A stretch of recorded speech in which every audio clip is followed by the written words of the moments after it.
ನಮಸ್ಕಾರ ಸ್ನೇಹಿತರೆ, ಮತ್ತೆ ರಾಜ್ಯದ ಮುಖ್ಯವಾದ ಮಾಹಿತಿ ಡೀಟೇಲ್ ಆಗಿ ನೋಡೋಣ. ಭಾರತ ದೇಶ ಉತ್ತಮ ಪ್ರಧಾನಿಯನ್ನು ಪಡೆದಿದೆ. ಮೋದಿ ತುಂಬಾ ಬುದ್ಧಿವಂತ ವ್ಯಕ್ತಿ ಎಂದು ಮತ್ತೊಮ್ಮೆ ಹಾಡಿ ಹೊಗಳಿದಂತ ಡೊನಾಲ್ಡ್ ಟ್ರಂಪ್ ಮತ್ತೊಂದೆಡೆಯಲ್ಲಿ ವೃದ್ಧ ದಂಪತಿಯಿಂದ 50 ಲಕ್ಷ ಹಣ ಪಡೆದುಕೊಂಡ್ರು ಬೆದರಿಕೆ ನಿಲ್ಲಿಸದಂತ ಸೈಬರ್ ವಂಚಕರು. ಕೊನೆಗೆ ಮಾನ ಮರ್ಯಾದೆಗೆ ಹೆದರಿ ಪ್ರಾಣವನ್ನೇ ಬಿಟ್ಟ ವೃದ್ಧರು. ಬೆಳಗಾವಿಯಲ್ಲಿ ಘೋರ ದುರಂತ.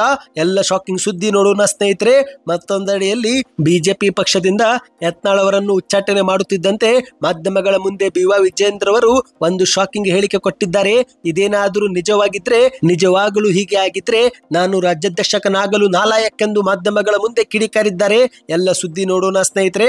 ಮತ್ತೊಂದೆಡೆಯಲ್ಲಿ ಬಿಜೆಪಿ ಪಕ್ಷದಿಂದ ಹೊರಬರುತ್ತಿದ್ದಂತೆ ಹೊಸ ಪಕ್ಷ ಘೋಷಣೆ ಮಾಡಿದಂತ ಶಾಸಕ ಯತ್ನಾಳ್ ಅವರು, ಇದು ಬಿಜೆಪಿ ಪಕ್ಷಕ್ಕೆ ಕಹಿ ಆದ್ರೂ ಕಾರ್ಯಕರ್ತರಿಗೆ ಸಿಹಿ ಆಗಲಿದೆ. ಏನಿದು ಮಾಹಿತಿ ನೋಡೋಣ. ಮತ್ತೊಂದೆಡೆಯಲ್ಲಿ ರೈತರಿಗೆ 2 ಮುಖ್ಯವಾದ ಮಾಹಿತಿ.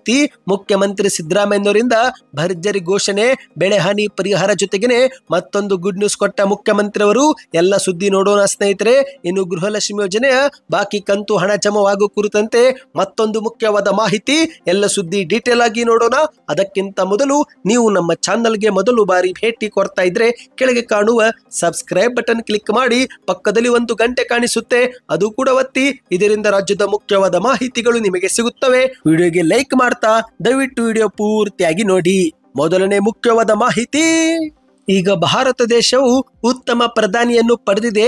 ಮೋದಿ ತುಂಬಾ ಬುದ್ಧಿವಂತ ವ್ಯಕ್ತಿ ಎಂದು ಡೊನಾಲ್ಡ್ ಟ್ರಂಪ್ ಅವರು ಮತ್ತೊಮ್ಮೆ ಹಾಡಿ ಹೊಗಳಿದ್ದಾರೆ. ಹೌದು ಗೆಳೆಯರೆ, ಭಾರತದ ಹೆಮ್ಮೆಯ ಪ್ರಧಾನಿ ನರೇಂದ್ರ ಮೋದಿಯ ನಾಯಕತ್ವ ಮತ್ತು ಪ್ರಧಾನಿ ಮೋದಿಯವರ ಕೆಲಸವನ್ನು ಈಗಾಗಲೇ ಅನೇಕ ದೇಶದ ನಾಯಕರು ಒಪ್ಪಿಕೊಂಡು ಪ್ರಶಂಸೆ ವ್ಯಕ್ತಪಡಿಸಿದ್ದು, ಇದೀಗ ಅದೇ ರೀತಿ ಅಮೆರಿಕದ ಅಧ್ಯಕ್ಷ ಡೊನಾಲ್ಡ್ ಟ್ರಂಪ್ ಅವರು ಕೂಡ ಮತ್ತೊಮ್ಮೆ ಪ್ರಧಾನಿ ಮೋದಿಯವರನ್ನು ಹಾಡಿ ಹೊಗಳಿದ್ದಾರೆ. ಹೌದು, ಇತ್ತೀಚೆಗೆ ಮಾರ್ಚ್ 28ರಂದು ಶ್ವೇತಭವನದ ಪತ್ರಿಕಾಗೋಷ್ಠಿಯಲ್ಲಿ ಪ್ರಧಾನಿ ಮೋದಿ ಅವರನ್ನು ಅತ್ಯಂತ ಬುದ್ಧಿವಂತ ಮತ್ತು ಮಹಾನ್ ಸ್ನೇಹಿತ ಎಂದು ಡೊನಾಲ್ಡ್ ಟ್ರಂಪ್ ಅವರು ಸಭೆಯೊಂದರಲ್ಲಿ ಹೇಳಿದ್ದಾರೆ. ಹೌದು ಸ್ನೇಹಿತರೆ, ವೇದಿಕೆಯ ಮೇಲೆ ಮಾತನಾಡಿದಂತ ಡೊನಾಲ್ಡ್ ಟ್ರಂಪ್ ಅವರು, ಪ್ರಧಾನಿ ಮೋದಿ ಇತ್ತೀಚೆಗೆ ಇಲ್ಲಿಗೆ ಬಂದಿದ್ರು, ನಾವು ಯಾವಾಗಲೂ ಉತ್ತಮ ಸ್ನೇಹಿತರಾಗಿದ್ದೇವೆ. ಭಾರತವು ಇಡೀ ವಿಶ್ವದಲ್ಲಿ ಅತಿ ಹೆಚ್ಚು ಸುಂಕ ವಿಧಿಸುವ ದೇಶಗಳಲ್ಲಿ ಒಂದಾಗಿದೆ. ಪ್ರಧಾನಿ ಮೋದಿ ಅವರು ತುಂಬಾ ಬುದ್ಧಿವಂತರು ಮತ್ತು ಅವರು ನನ್ನ ಒಬ್ಬ ಒಳ್ಳೆಯ ಸ್ನೇಹಿತ. ಅವರು ಈ ಒಂದು ಹಿಂದೆ ಅಮೆರಿಕಕ್ಕೆ ಭೇಟಿ ನೀಡಿದಾಗ ನಾವು ತುಂಬಾ ಒಳ್ಳೆಯ ಮಾತುಕತೆಗಳನ್ನ ನಡೆಸಿದ್ದೇವೆ. ಭಾರತ ಮತ್ತು ನಮ್ಮ ಅಮೆರಿಕ ದೇಶದ ನಡುವೆ ನಮ್ಮಿಬ್ಬರ ಸ್ನೇಹವು ಒಂದು ಒಳ್ಳೆಯ ರೀತಿಯಲ್ಲಿ ಕೆಲಸ ಮಾಡುತ್ತೆ ಎಂದು ನಾನು ಭಾವಿಸುತ್ತೇನೆ ಎಂದು ವೇದಿಕೆಯೊಂದರಲ್ಲಿ ಮಾತನಾಡಿದ್ದಾರೆ. ಇನ್ನೀಗ 2ನೇ ಮುಖ್ಯವಾದ ಮಾಹಿತಿಗೆ ಹೋಗೋಣ ಸ್ನೇಹಿತರೆ. ಬೆಳಗಾವಿ ಜಿಲ್ಲೆಯಲ್ಲಿ ಒಂದು ಆಘಾತಕಾರಿ ಘಟನೆ ನಡೆದಿದೆ. ಹೌದು ಸ್ನೇಹಿತರೆ, ಸೈಬರ್ ವಂಚಕರಿಂದ ಬೆದರಿಕೆ ಮಾತುಗಳಿಂದ 50 ಲಕ್ಷ ಕಳೆದುಕೊಂಡಂತ ವೃದ್ಧ ದಂಪತಿ ಇಬ್ಬರು ಈಗ ಕೊನೆಗೆ ಪ್ರಾಣವನ್ನೇ ಕಳೆದುಕೊಂಡಿದ್ದಾರೆ. ಹೌದು ಗೆಳೆಯರೆ, ಆಘಾತಕಾರಿ ಘಟನೆಯೊಂದರಲ್ಲಿ ಸೈಬರ್ ವಂಚಕರು ವಿಡಿಯೋ ಕರೆಗಳ ಮೂಲಕ ನಡೆಸಿದಂತ ಮಾನಸಿಕ ಹಿಂಸೆಯಿಂದಾಗಿ ಬೆಳಗಾವಿಯ ಖಾನಾಪುರ ಬಳಿ ವೃದ್ಧ ದಂಪತಿಗಳು ತಡರಾತ್ರಿ ಆತ್ಮಹತ್ಯೆ ಮಾಡಿಕೊಂಡಿದ್ದಾರೆ ಎಂದು ಹೇಳಲಾಗುತ್ತಿದೆ. ಹೌದು ಗೆಳೆಯರೆ, ಬೆಳಗಾವಿಯ ಪೊಲೀಸ್ ವರಿಷ್ಠಾಧಿಕಾರಿಯಾಗಿರುವ ಭೀಮಾಶಂಕರ್ ಗುಳೇದವರ ಪ್ರಕಾರ ದಂಪತಿಗಳಿಬ್ಬರು ಸೈಬರ್ ವಂಚಕರಿಗೆ ಬಲಿಯಾಗಿದ್ರು. ಹೌದು, ಬೆದರಿಕೆ ಕರೆ ಮಾಡಿ ನಗ್ನ ಫೋಟೋಗಳನ್ನ ವೈರಲ್ ಮಾಡುವಂತೆ ಹೆದರಿಸಿ ಅವರಿಂದ ಸರಿಸುಮಾರು 50 ಲಕ್ಷ ರೂಪಾಯಿಗೂ ಹೆಚ್ಚು ಹಣವನ್ನ ತಮ್ಮ ಖಾತೆಗೆ ವರ್ಗಾಯಿಸಿಕೊಂಡಿದ್ದರಂತೆ. ಅಷ್ಟಕ್ಕೂ ಸುಮ್ಮನಾಗದಂತ ಸೈಬರ್ ವಂಚಕರು ಮತ್ತೆ ಹಣಕ್ಕೆ ಕಿರುಕುಳ ಕೊಟ್ಟಿದ್ದಾರೆ. ಇದರಿಂದ ತಮ್ಮ ಜೀವನವನ್ನ ಕೊನೆಗೊಳಿಸಿ ದಂಪತಿ ನಿರ್ಧರಿಸಿ ತಡರಾತ್ರಿ ಡೆತ್ ನೋಟ್ ಬರೆದು ಆತ್ಮಹತ್ಯೆ ಮಾಡಿಕೊಂಡಿದ್ದಾರೆ ಎಂದು ಹೇಳಲಾಗುತ್ತಿದೆ. ಹೌದು ಗೆಳೆಯರೆ, ಜೀವನ ಪೂರ್ತಿ ಕಷ್ಟಪಟ್ಟು ರೈಲ್ವೆ ಇಲಾಖೆಯಲ್ಲಿ ಕೆಲಸ ಮಾಡಿ ನಿವೃತ್ತಿ ಜೀವನ ನಡೆಸುತ್ತಿದ್ದಂತ ವೃದ್ಧ ದಂಪತಿಗೆ ಸೈಬರ್ ವಂಚಕರು ಕರೆ ಮಾಡಿ, ನಮ್ಮ ಬಳಿ ನಿಮ್ಮ ನಗ್ನ ಚಿತ್ರಗಳಿವೆ, ನೀವು ಹಣವನ್ನ ಕೊಡಲಿಲ್ಲವೆಂದ್ರೆ ಸಾಮಾಜಿಕ ಜಾಲತಾಣದಲ್ಲಿ ವೈರಲ್ ಮಾಡುವ ಕುರಿತಂತೆ ವಂಚಕರು ಬೆದರಿಕೆ ಹಾಕಿದ್ದರಂತೆ. ಇದೇ ಒಂದು ಬೆದರಿಕೆಗೆ ಅಂಜಿದಂತ ವೃದ್ಧರು ಮಾನ ಮರ್ಯಾದೆ ಹೋಗುತ್ತಲ್ಲ ಎಂದು ಕೊನೆಗೆ ಆತ್ಮಹತ್ಯೆಗೆ ಒಳಪಟ್ಟಿದ್ದಾರೆ. ಸದ್ಯ ಪೊಲೀಸರು ಇದೀಗ ಈ ಕುರಿತಂತೆ ತನಿಖೆ ಮಾಡ್ತಿದ್ದಾರೆ. ಅಂದ ಹಾಗೆ ಸ್ನೇಹಿತರೆ, ಇಂದಿನ ದಿನಗಳಲ್ಲಿ ಇಂತಹ ಪ್ರಕರಣಗಳು ತುಂಬಾನೇ ಬೆಳಕಿಗೆ ಬರುತ್ತಿವೆ. ನಿಮಗೇನಾದ್ರೂ ಅನ್ನೋನ್ ನಂಬರ್ ಇಂದ ವಿಡಿಯೋ ಕಾಲ್ ಬಂದ್ರೆ ದಯವಿಟ್ಟು ರಿಸೀವ್ ಮಾಡಲೇಬೇಡಿ. ಹೌದು, ನಿಮ್ಮ ಮೊಬೈಲ್ ನಲ್ಲಿ ಸೇವ್ ಇಲ್ಲದಂತ ಮೊಬೈಲ್ ಸಂಖ್ಯೆಯಿಂದ ನಿಮಗೇನಾದ್ರೂ ಕರೆ ಬಂದ್ರೆ, ಅದರಲ್ಲೂ ವಿಡಿಯೋ ಕಾಲ್ ಬಂತಂದ್ರೆ ದಯವಿಟ್ಟು ಸ್ವಲ್ಪ ನೀವು ಜಾಗರೂಕರಾಗಿರಿ. ಈ ಕುರಿತಂತೆ ನಿಮ್ಮ ಅನಿಸಿಕೆಯನ್ನು ನೀವು ಕಮೆಂಟ್ ಮಾಡಿ.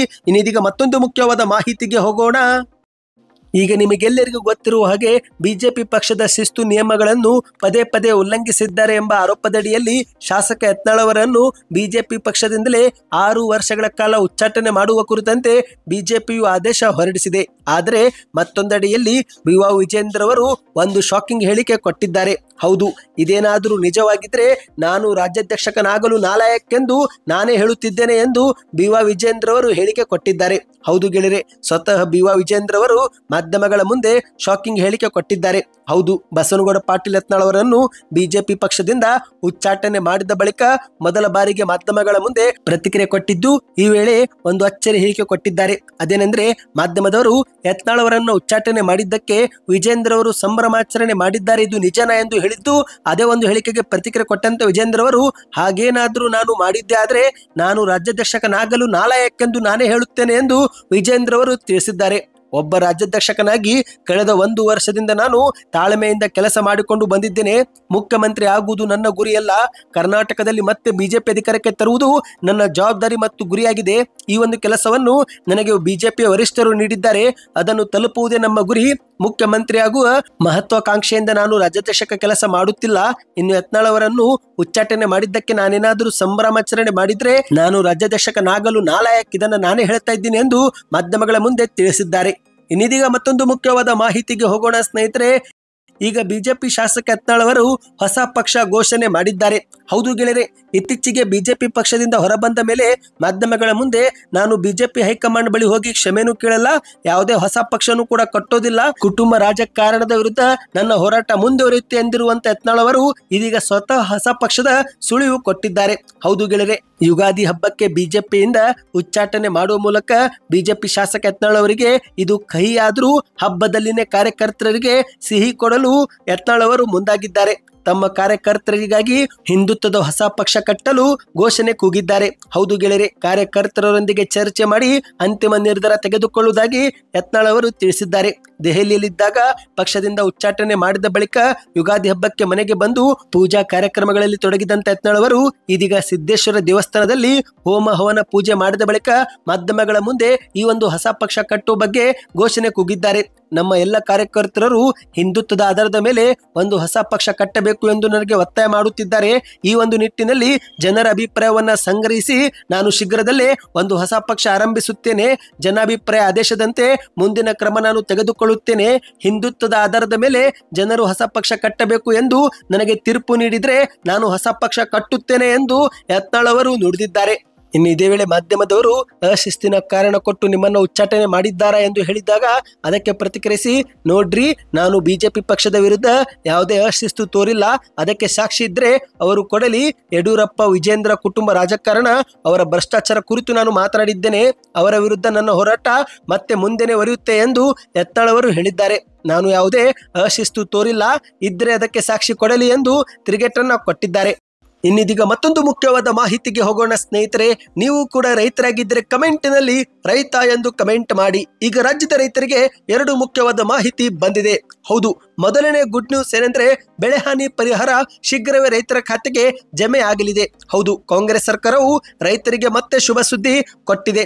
ಇದೀಗ ಬೆಳೆ ಹಾನಿ ಪರಿಹಾರ ಕುರಿತಂತೆ ಗುಡ್ ನ್ಯೂಸ್ ಕೊಡಲು ಸರ್ಕಾರ ಮುಂದಾಗಿದೆ. ಹೌದು, ರಾಜ್ಯ ಸರ್ಕಾರದಿಂದ ಪ್ರಕೃತಿ ವಿಕೋಪಗಳಿಂದ ಉಂಟಾದ ರೈತರ ಬೆಳೆ ಹಾನಿಗಳಿಗೆ ಪರಿಹಾರ ಪಾವತಿಸಲು ರಾಜ್ಯದ ವಿಪತ್ತು ಪರಿಹಾರ ನಿಧಿಯಿಂದ ರಾಜ್ಯದ ಎಲ್ಲಾ ಜಿಲ್ಲಾಧಿಕಾರಿಗಳಿಗೆ ಮತ್ತು ನಿರ್ದೇಶಕರಿಗೆ ಅನುದಾನ ಬಿಡುಗಡೆ ಮಾಡಿ ಆದೇಶ ಹೊರಡಿಸಲಾಗಿದೆ. ಈ ಮೂಲಕ ಆಯಾ ಜಿಲ್ಲೆಯ ರೈತರಿಗೆ ಶೀಘ್ರವೇ ಬೆಳೆ ಹಾನಿಯ ಹಣ ಜಮವಾಗಲಿದೆ ಎಂದು ಹೇಳಲಾಗುತ್ತಿದೆ. ನೀವು ಕೂಡ ಏನಾದರೂ ಬೆಳೆ ಹಾನಿಯಿಂದ ನಷ್ಟ ಅನುಭವಿಸಿದ್ರೆ ಕಮೆಂಟ್ನಲ್ಲಿ ಎಸ್ ಅಥವಾ ನೋ ಎಂದು ಕಮೆಂಟ್ ಮಾಡಿ. ಮಾಹಿತಿಯ ಪ್ರಕಾರ ಈ ಬಾರಿ ರಾಜ್ಯದ ಎಲ್ಲಾ ಜಿಲ್ಲಾಧಿಕಾರಿಗಳಿಗೆ ಸರ್ಕಾರದಿಂದ ಅನುದಾನ ಬಿಡುಗಡೆ ಮಾಡಲಾಗಿದ್ದು, ಜಿಲ್ಲಾಧಿಕಾರಿಗಳು ಕೂಡ ಪರಿಹಾರ ತಂತ್ರಾಂಶದ ಮುಖಾಂತರ ರೈತ ಫಲಾನುಭವಿಗಳಿಗೆ ಅರ್ಹತೆಗೆ ಅನುಗುಣವಾಗಿ ಹಣವನ್ನು ಜಮಾ ಮಾಡಲಿದ್ದಾರೆ ಎಂದು ತಿಳಿದು ಬಂದಿದೆ. ಇನ್ನು 2ನೇ ಗುಡ್ ನ್ಯೂಸ್ ಏನೆಂದರೆ ಇದು ಮುಖ್ಯಮಂತ್ರಿ ಸಿದ್ದರಾಮಯ್ಯನವರ ಯುಗಾದಿ ಹಬ್ಬದ ಕೊಡುಗೆ ಆಗಿದೆ. ಹೌದು ಗೆಳೆಯರೆ, ರೈತರಿಗೆ ಮುಖ್ಯಮಂತ್ರಿಯವರು ಯುಗಾದಿ ಹಬ್ಬಕ್ಕೆ ಗಿಫ್ಟ್ ಕೊಟ್ಟಿದ್ದಾರೆ.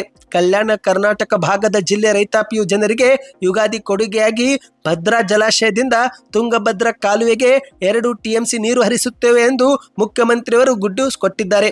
ಹೌದು, ಏಪ್ರಿಲ್ 1ರಿಂದ ಏಪ್ರಿಲ್ 5 ಅವಧಿಯಲ್ಲಿ ಈ ಒಂದು ಕಾಲುವೆಗೆ ನೀರು ಹರಿಸಲು ನಿರ್ಧರಿಸಲಾಗಿದೆ. ಕೊಪ್ಪಳ, ರಾಯಚೂರು ಮತ್ತು ಯಾದಗಿರಿ ಜಿಲ್ಲೆಗಳಿಗೆ ಈ ಒಂದು ನೀರು ಬಂದು ತಲುಪಲಿದೆ.